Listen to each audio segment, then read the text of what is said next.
It was the billboard. More specifically, one of the paintings on that billboard. That's what did it. You see, when I was a kid, I was heavily influenced by people like Salvador Dali, pop artists like Peter Max, and of course, comic book artists like Jack Kirby, Steve Ditko, and the great Jim Steranko.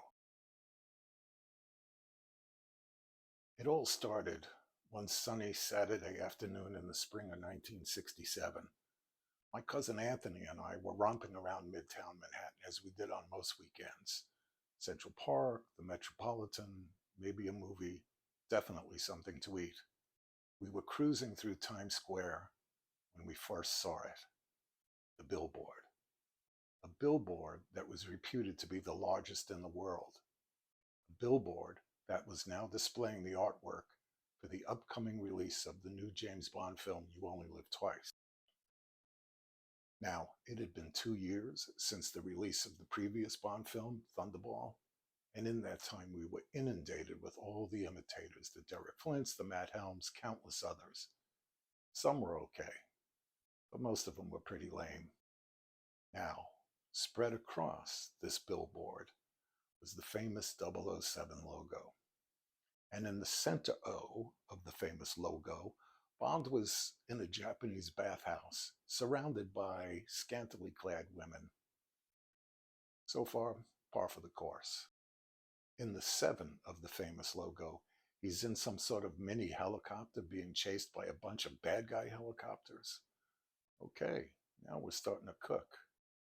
But it was the painting inside the first O of that famous logo that grabbed my attention.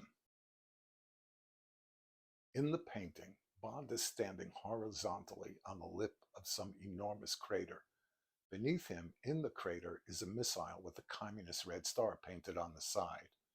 Hundreds of guys are rappelling down into the crater as helicopters circling overhead provide covering fire. It was like some sort of science fiction Guns and Navarone mashup, and it completely hotwired my 14-year-old brain. I had read Fleming's novel, and there was nothing like this in the book. I must have stared at that painting for a good 20 minutes until my cousin finally begged me to leave. But I couldn't stop thinking about the painting. It was becoming an obsession. Now, in those days, we didn't have the internet, of course, and artists who worked on movie publicity campaigns were, for the most part, unknown to the general public.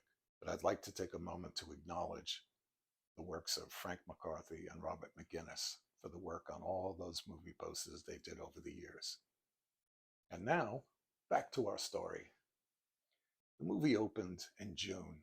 Coincidentally, it opened the same week that I had graduated from the 8th grade. My mom gave me $5 as a graduation present, and the next morning I was out the door in a flash. I hopped on the D train and headed right to Times Square and the Victoria Theater, which was right below that same billboard. But I had to admit, it couldn't meet the expectations that painting had built up within me. Perhaps no movie could.